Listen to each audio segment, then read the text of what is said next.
Imaginez affronter un ennemi qui se cache sous le sol, lançant des attaques depuis des bastions invisibles. C'est le défi que les États-Unis pourraient relever si une guerre avec l'Iran éclatait jamais. L'armée iranienne a transformé son paysage en un dédale de bunkers souterrains, abritant des missiles et des avions dans un réseau qui semble impénétrable. Mais rebondissement, les États-Unis sont prêts. Avec des bombes de pointe détruisant des bunkers, l'armée américaine peut cibler les défenses cachées de l'Iran. Sa domination en guerre cybernétique et puissance aérienne renforcent la supériorité des États-Unis. Peuvent frapper les bases souterraines de l'Iran, avant même qu'ils ne sachent ce qui arrive. Mais avant d'explorer la stratégie américaine, nous devons répondre à une question cruciale. À quoi ressemblent exactement les bases militaires souterraines de l'Iran ? C'est une question difficile à répondre, car l'Iran est généralement secret sur les mesures militaires qu'il met en place. Cependant, il ne cache pas tout ce qu'il fait. En février 2023, il a rapidement présenté une nouvelle base aérienne souterraine, conçue pour lancer des missions maritimes surprises dans le golfe Persique. L'Institut de Washington a signalé que l'Iran a construit cette nouvelle base comme un potentiel contre-pied à la 5e flotte de la marine américaine, active dans le golfe Persique. Nommée base aérienne tactique hybride OGAB 44, elle est située à environ 75 miles au nord-ouest de Bandar Abbas, dans la province de Hormuzgan en Iran. Cette base en béton, étonnamment construite à l'intérieur des terres malgré son objectif naval, peut surveiller les principales voies de navigation du détroit d'Ormuz et du golfe Persique. L'Iran appelle cela une base hybride. Selon l'Institut de Washington, la base abritera des ressources aériennes habitées et non habitées. En somme, l'Iran a établi une base militaire souterraine pour déployer sa flotte croissante de drones. L'Iran a fortement investi dans la production de drones. Selon Tehran Primer, l'Iran possède plus de 20 types de drones, chacun ayant des objectifs spécifiques. Cela inclut les drones kamikazes, comme le Shahed 136, qui est capable de transporter une charge explosive de 100 livres et est devenu un favori de la Russie lorsqu'elle effectue des frappes aériennes contre l'Ukraine. L'Iran possède aussi une vaste gamme de drones de combat et de surveillance, pouvant voyager bien plus loin que ses drones kamikazes. Le Shahed 149 a une portée maximale de 1240 miles et peut transporter jusqu'à 500 kg de munitions ou d'équipements électroniques utilisables par l'Iran pour la cyberguerre. Revenons à la base aérienne tactique hybride OGAB 44. Elle dispose de 2 voies de circulation couvertes pour les avions atterrissants et est située près des crêtes montagneuses au nord et au sud. Cet emplacement est stratégique. Elle pense que les montagnes protègent davantage contre les bombardements et les frappes de missiles. Les États-Unis prouveront qu'elle a tort. La base aérienne tactique hybride OGAB 44 est loin d'être la seule base souterraine dont dispose l'Iran. L'Organisation mondiale de sécurité Nuclear Threat Initiative rapporte plusieurs autres, y compris les bases de missiles Bakhtaran et Imam Ali. Le premier est une base souterraine à Kermanshah que le Nuclear Threat Initiative dit probablement capable de lancer des missiles balistiques. Bakhtaran possède une installation souterraine principale, des rampes de lancement de missiles, et 2 zones de stockage d'armes et de munitions. La base existe depuis au moins 1985 lorsque la Syrie a aidé l'Iran à lancer des missiles Shahab-1 sur l'Irak. C'est aussi là que l'Iran a effectué en 2017 le premier lancement de son missile balistique Zulfikar. La base Imam Ali n'est pas moins impressionnante. Elle se trouve à Khurramabad et est essentiellement un réseau souterrain de bunkers qui abrite au moins 15 des missiles Shahab-3 de l'Iran. Comme Bakhtiran, Imam Ali dispose d'une installation de stockage et d'une installation de lancement de missiles, dans lesquelles le Nuclear Threat Initiative dit que l'Iran déploie occasionnellement des lanceurs érecteurs mobiles. Le réseau souterrain de l'Iran, qu'il appelle les villes de missiles, comprend des bunkers répartis dans les provinces et les villes, atteignant des profondeurs allant jusqu'à 1640 pieds. Si les affirmations de l'Iran sont exactes, cela pourrait signifier des centaines de sites fortifiés pour protéger ses missiles et avions. Mais il ne s'agit pas seulement de guerre conventionnelle. L'Iran a construit une installation dans les montagnes Zagros pour protéger ses opérations nucléaires de la surveillance et du sabotage de la part des États-Unis. Des images satellites récentes révèlent des tunnels menant aux montagnes et près du site nucléaire de Natanz, précédemment ciblé par le cybersabotage américain. Cette base, possiblement à plus de 300 pieds sous terre, est stratégiquement positionnée pour rendre la détection et la perturbation de l'enrichissement de l'uranium difficile. Une telle dissimulation rend les intentions de l'Iran claires. Son objectif est d'opérer hors de portée des forces américaines, mais les États-Unis ont un plan pour y répondre. Équipée de puissants destructeurs de bunkers et d'un arsenal de pointe, l'Amérique est prête à neutraliser même les bunkers les plus profonds si un conflit survient jamais. La question demeure. Comment les États-Unis contreraient-ils précisément la menace souterraine iranienne ? La réponse effrayera l'Iran. Les États-Unis peuvent utiliser d'énormes bombes de destruction de bunkers qui s'enfoncent profondément dans le sol avant d'exploser sur les bases militaires iraniennes. Mais ces bombes seules ne suffisent pas à faire le travail. L'Iran a investi des millions pour consolider ses défenses de base. Le pays dispose d'au moins 1700 canons anti-aériens. L'Iran possède des centaines de systèmes de défense antimissiles S-300 acquis, grâce à un accord de 800 millions de dollars avec la Russie en 2007, et peut aussi produire ses propres équivalents S-300. Certes, il y a ici une question de quantité versus qualité. L'Iran se concentre sur le déploiement d'un maximum d'unités de défense anti-aérienne au sol, même obsolètes, afin de protéger son espace aérien en cas de menace imminente. Cependant, cet investissement implique que les États-Unis ne peuvent pas survoler l'Iran à leur guise pour larguer leurs bombes à pénétration de bunkers. Il faut être plus malin que ça. L'utilisation de bombes à pénétration de bunkers commencerait par la collecte de renseignements. C'est selon la chaîne YouTube Spotlight, qui souligne que toute bombe à pénétration de bunker devrait être lancée avec une précision chirurgicale pour avoir une chance de détruire une base iranienne souterraine. Donc les États-Unis devraient en prendre leur temps pour identifier leurs cibles. Les images satellites pourraient aider. Nous avons déjà vu comment les images prises depuis l'espace montrent ce qui se passe près du site nucléaire de Natanz, mais ces images ne peuvent montrer que les entrées potentielles et les activités des travailleurs entrant et sortant des bases iraniennes. L'utilisation astucieuse de l'heure par l'Iran pose également un problème. Il envoie régulièrement des lanceurs de missiles mobiles dans des zones sans base souterraine, pour induire en erreur les observateurs sur la présence d'une base. L'objectif est de se remettre continuellement en question sur ses intentions.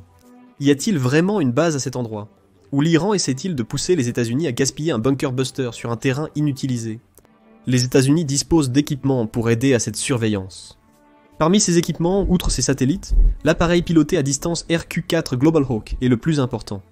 Équipé d'un ensemble de capteurs qui lui permet de recueillir des informations sur des cibles en mouvement, de l'imagerie et du renseignement sur les signaux, ce drone impressionnant peut atteindre jusqu'à 356,5 miles par heure. Il a une portée de 12 300 milles nautiques et peut monter jusqu'à un plafond maximum de 60 000 pieds. Rien de cela n'empêche l'Iran de détecter le RQ-4 en vol, mais son altitude élevée lui permet d'éviter facilement la plupart des défenses anti-aériennes et même de survoler de nombreux avions de chasse. L'Amérique pourrait combiner les renseignements collectés par ce véhicule aérien sans pilote avec les images extraites de ses satellites pour se concentrer sur l'emplacement d'un bunker souterrain.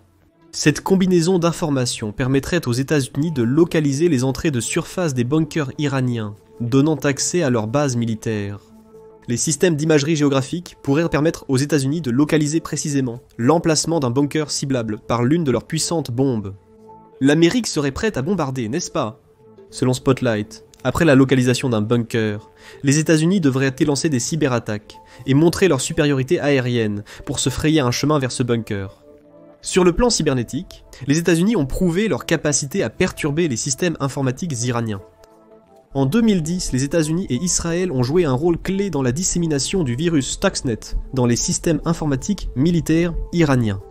Le virus a impacté le site nucléaire de Natanz, faisant perdre le contrôle des centrifugeuses destinées à enrichir l'uranium. Il est possible que les États-Unis aient également utilisé le virus Flamer pour paralyser de manière similaire les systèmes informatiques militaires iraniens. Ce type de cyberguerre serait essentiel pour éliminer une base iranienne souterraine à l'aide d'une bombe de destruction de bunker. Une attaque similaire à Stuxnet, ciblant les systèmes de communication et de contrôle iraniens, pourrait perturber les défenses anti-aériennes et rendre difficile la communication avec une base souterraine. Cette perturbation, bien que brève, serait l'opportunité idéale pour les États-Unis de lancer une bombe bunker buster. Mais il en faudrait plus. La supériorité aérienne est cruciale pour le plan de la bombe de destruction de bunkers. Les États-Unis doivent établir une poche de supériorité aérienne sur la cible pour aveugler le contrôle militaire iranien sur ses bases. L'Iran possède d'importants systèmes de défense anti-aériens, comme mentionné précédemment. Même avec des cyberattaques affectant les systèmes numériques du pays, il n'y a aucune garantie que des lance-missiles solaires comme son S-300 ne pourront pas tirer sur un avion bombardier. Ces défenses doivent être supprimées. Il en va de même pour les missiles et les drones que l'Iran produit en très grande quantité. Si ces bases souterraines sont attaquées, vous pouvez garantir que l'Iran lancerait des frappes ciblées avec sa combinaison étourdissante d'armement. Il a déjà démontré ses capacités avec plusieurs frappes sur Israël depuis l'attaque terroriste du Hamas en octobre 2023. En octobre 2024, l'unique frappe d'Israël a impliqué plus de 180 missiles et de nombreux drones, des armes que l'Iran pourrait utiliser contre un avion transportant une bombe bunker buster. Quelle est la solution de l'Amérique à ce problème? Spotlight suggère une combinaison du F-22 Raptor et du F-35 Lightning. Les deux sont des avions de chasse furtifs polyvalents, capables de survoler l'Iran sans être repérés par les radars. Les États-Unis pourraient utiliser ces jets pour frapper les défenses anti-aériennes iraniennes autour d'un bunker souterrain, tandis que leurs cyberattaques entraveraient les communications. Même la marine américaine pourrait s'impliquer, affirme Spotlight. Des missiles Tomahawk, lancés depuis des navires américains dans le golfe Persique, pourraient cibler les systèmes de défense aérienne iraniens, réduisant la capacité de l'Iran à viser un bombardier entrant. L'idée serait de remplir le ciel de missiles pour détourner les systèmes anti-aériens de la véritable cible, tout en utilisant ces mêmes missiles pour détruire les défenses iraniennes près d'un bunker. L'ajout de drones kamikazes américains à l'équation offre une approche globale pour établir la supériorité aérienne, dégageant la voie pour une mission de bombardement. Cela vous semble irréaliste? Si oui, sachez que les États-Unis se préparent déjà en envoyant des F-22 Raptors au Moyen-Orient. C'est selon rien de moins que les États-Unis. Le commandement central qui a posté sur 10 en août 2024 pour annoncer l'arrivée de F-22 près de l'Iran dans le cadre de ce qu'il appelle les changements de posture de force de l'Amérique dans la région. Il a spécifiquement mentionné l'Iran et ses mandataires, indiquant que les F-22 arrivent pour atténuer la possibilité d'une escalade régionale. Est-ce la vraie raison? Ou est-ce que les États-Unis ont envoyé des F-22 au Moyen-Orient parce qu'il sait qu'il en aura besoin s'il décide un jour de lâcher ses terrifiantes bombes Bunker Buster? Une douzaine de ces F-22 sont arrivés au Moyen-Orient depuis la base conjointe Elmendorf-Richardson de l'Alaska américaine, effectuant un trek de plus de 5600 milles nautiques qui comprenait des arrêts au Royaume-Uni et à divers endroits en Méditerranée. Les États-Unis ont également utilisé des avions citernes, qui sont des avions spéciaux de ravitaillement en vol, pour maintenir leurs F-22 au maximum pendant leur voyage. Le but est simple. Les États-Unis ont un plan combiné de supériorité cybernétique et aérienne, leur permettant de déchaîner leurs bombes destructrices de bunkers, et ils font savoir à l'Iran qu'ils sont prêts à l'appliquer à tout moment. Mais il est temps de passer à l'événement principal, les bombes elles-mêmes, avec la supériorité aérienne établie et les cyberattaques semant le chaos dans les communications iraniennes. Les États-Unis auraient le choix entre deux bombes extrêmement puissantes, capables de détruire facilement une base militaire souterraine. La première de ces bombes est la Guided Bomb Unit, 57 Massive Ordnance Penetrator, ou Massive Ordnance Penetrator, conçue spécifiquement pour détruire les armes de destruction massive cachées dans ce que l'armée de l'air américaine appelle des installations bien protégées. La Guided Bomb Unit 57 est une bombe avec une puissance de pénétration massive.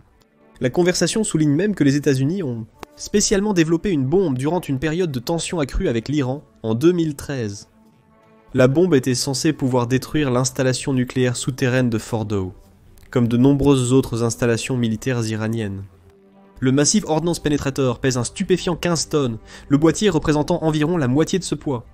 Chaque bombe a une charge explosive pesant au moins 5300 livres. C'est une bombe de 20 pieds de long, qui peut pénétrer jusqu'à 200 pieds de béton armé grâce à son boîtier lourd. C'est suffisant pour traverser la protection en béton de la plupart des bunkers souterrains iraniens. C'est aussi une bombe polyvalente, pouvant être larguée par les États-Unis depuis leurs anciens bombardiers stratégiques, B-52. Cependant, ils préfèrent utiliser le bombardier furtif à longue portée, B-2, qui a une portée de 60 km nautiques et un plafond de 377,96 mètres. Ce plafond est important. Il rend le B-2 presque invulnérable aux anciens systèmes anti-aériens que l'Iran a en place, lui permettant de voler haut et de larguer ses bombes tout en étant hors de portée des missiles et des tirs iraniens. Le B-2 peut transporter 2 Guided Bomb Unit, 57 Massive Ordnance Penetrator, doublant ainsi sa puissance de destruction de bunkers. Le Guided Bomb Unit 57 est également intelligent. L'Iran répond aux bombes pénétrantes en utilisant du béton en couche pour construire ses bunkers souterrains. En d'autres termes, les épaisseurs de béton qu'il utilise ont des vides d'espace vide construits entre eux.